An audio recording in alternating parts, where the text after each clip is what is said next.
कोल्हापूर जिल्ह्यामध्ये दानोळी गावामध्ये अतिशय भयानक घटना घडलेली आहे. आरोपींनी एका व्यापाऱ्यासोबत असं काही कृत्य केलं, की जे कृत्य पाहून संपूर्ण महाराष्ट्रच हादरून गेला आहे.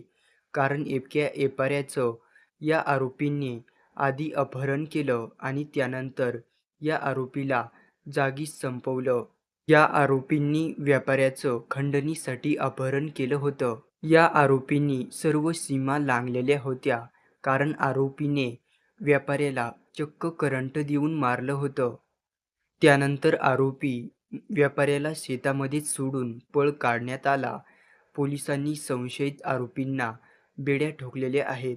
या निर्दयी आरोपींनी व्यापाऱ्यासोबत असं केलं, चक्क बॅटरीनेच व्यापाऱ्याला करंट देऊन मारण्यात आलं.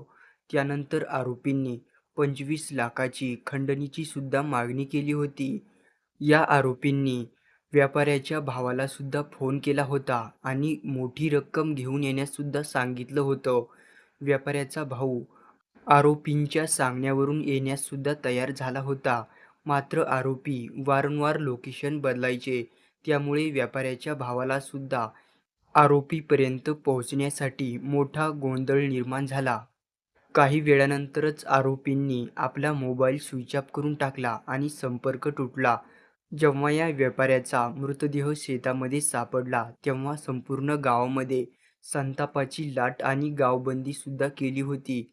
कारण एका व्यापाऱ्याची अशी निर्घृणपणे हत्या करणं प्रत्येक माणसाचा संताप उडवणारी घटना आहे. याबाबत पुढील तपास पोलीस करीत आहेत. अशाच बातम्यांसाठी चॅनेल सबस्क्राईब करून घ्या.